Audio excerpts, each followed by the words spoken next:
बिस्मिल्लाहिर्रहमानिर्रहीम, अस्सलाम वालेकुम। आप देख रहे हैं व्यूज़ मैटर। मैं हूं Ali Dar. State versus Zaheer Ahmed case के हवाले से कुछ अहम खबरें सामने आई, आपको जल्दी से बता देता हूं।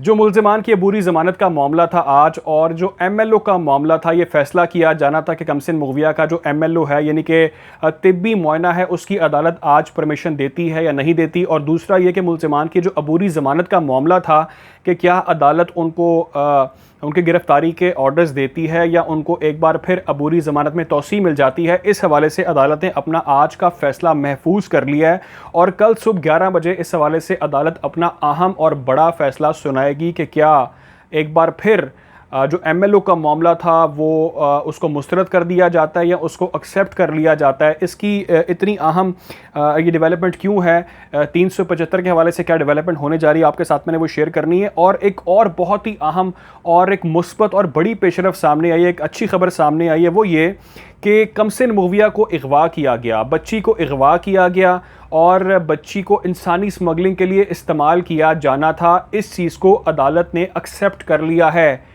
यानी कि जो पुलिस की फाइंडिंग थी, जो पुलिस का चालान था, जो पुलिस ने अदालत में पेश किया था और पुलिस ने उसके अंदर ये दिफात शामिल की थी इंसानी स्मगलिंग की और अगवा के हवाले से, उसको अदालत ने एक्सेप्ट कर लिया है। उस मुकदमे की जो चालान था उसको मंजूर कर लिया गया है।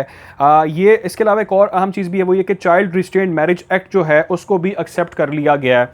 अब ये कोई मामूली बात नहीं है, क्योंकि बहुत से लोग ये बात कर रहे थे कि जो कमसिन मुग़विया थी, जो कमसिन बच्ची थी, वो अपनी मर्ज़ी से गई, उसने अपनी मर्ज़ी से शादी की, ये प्यार इश्क का मामला है, मोहब्बत का मामला है। तो अदालत इस चीज़ को एक्सेप्ट कर रही है कि पुलिस ने बिल्कुल ठीक फाइंडिंग की है और उस दिफा को रिजेक्ट नहीं किया गया, अगवा की दिफा को शामिल किया गया है।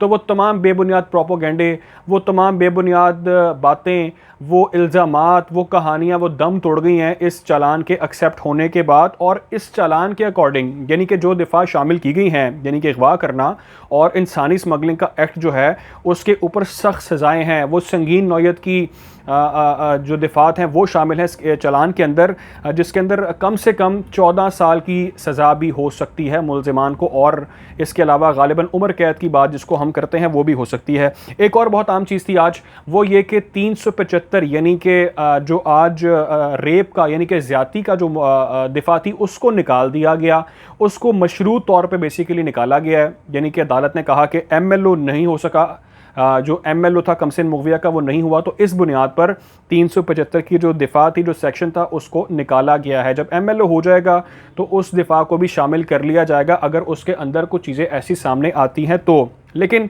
जो मेरा सवाल था या जो मेरे माइंड में एक चीज़ चल रही थी, बहुत सारे लोग ये बात भी कर रहे हैं कि अदालत ने कहा कि MLO नहीं हो सका, इस वजह से इस दिफा को यानी कि 375 को निकाल दिया जाए।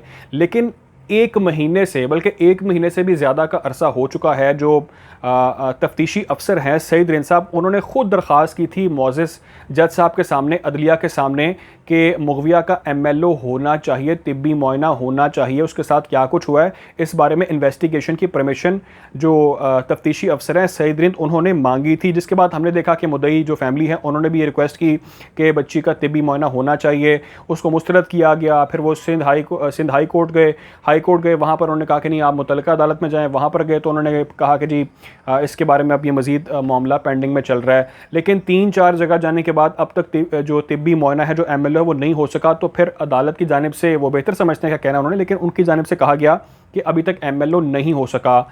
MLO की कोशिश तो की जा रही है, लेकिन अगर MLO नहीं हो सका और उस बुनियाद पर इस दिफा को निकाल देना, तो ये चीज़ अदालत के अंदर का मामला है। क्योंकि हम लोगों को, या जो कोर्ट रिपोर्टर्स हैं, मीडिया है, उनको स्पेशल कोर्ट में जाने की परमिशन नहीं है। लेकिन जो खबरें सामने आ रही हैं वो यही आ रही हैं कि अदालत ने ये रिमार्क्स दिए और कहा कि MLO का ना होना 375 का जो दिफा है उसका इंक्लूडेड होना नहीं बनता इसके अंदर, क्योंकि MLO नहीं हो सका। तो इस बुनियाद पर MLO को निकाल देना और उसको मशरूत कर देना 375 को MLO की इस दिफा के साथ, तो वो चीज़ थोड़ी सी कंफ्यूजिंग है। लेकिन खैर, कल सुबह इस हवाले से अहम फ़ैसला सामने आ जाएगा मोअज़्ज़ज़ अदलिया का, और मे बी वो ये फ़ैसला करे कि कमसिन मुग़विया का MLO किया जाए। और अगर MLO कर लिया गया और उसके अंदर कुछ चीज़ें सामने आ गई, तो डेफिनेटली जो मुल्ज़िमान के ऊपर एक दिफा निकाली गई थी 375 की, यानी कि रेप की, ज़्यादती की, उसको शामिल वापस कर लिया जाएगा। लेकिन अभी तक की जो प्रोग्रेस है आज के हवाले से वो तसल्ली बख्श है।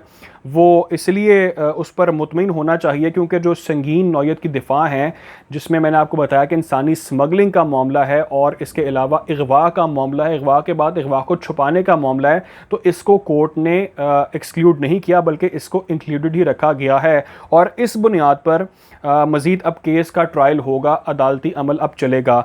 कल सुबह ये भी हो सकता है कि मौज़िज़ अदलिया की जानिब से ये अनाउंस कर दिया जाए अपने फ़ैसले के अंदर कि जो मुल्ज़िमान हैं उनको अब गिरफ़्तार कर लिया जाए, उनकी बेल को, इंटरिम बेल को रिजेक्ट कर दिया जाए।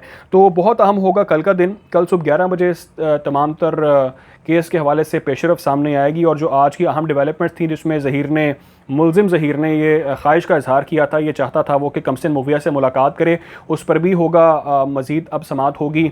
और दूसरा 164 के बयान के हवाले से जो मुल्ज़िम चाहता है कि कमसिन मुगविया का एक बार फिर 164 का बयान दिलवाया जाए, उस पर भी अभी समाअत होनी बाकी है। और चलान के हवाले से डेवलपमेंट आ गई है, चलान एक्सेप्ट हो चुका है और कल सुबह 11 बजे या 11 बजे के पहले या बाद में भी थोड़ा इस हवाले से कोर्ट्स के जो हैं वो टाइमिंग्स बदलते रहते हैं, लेकिन सामने फ़ैसला कल के दिन आ जाएगा। और उम्मीद रखनी चाहिए कि अब केस राइट ट्रैक पर चल रहा है और अच्छी खबर, बड़ी खबर मुल्ज़िमान की गिरफ़्तारी की सूरत में सामने आ सकती है। कोशिश करेंगे आपको इस केस के हवाले से अपडेट रखा जाए। ख्याल रखें, दुआ में याद रखें। अल्लाह हाफ़िज़।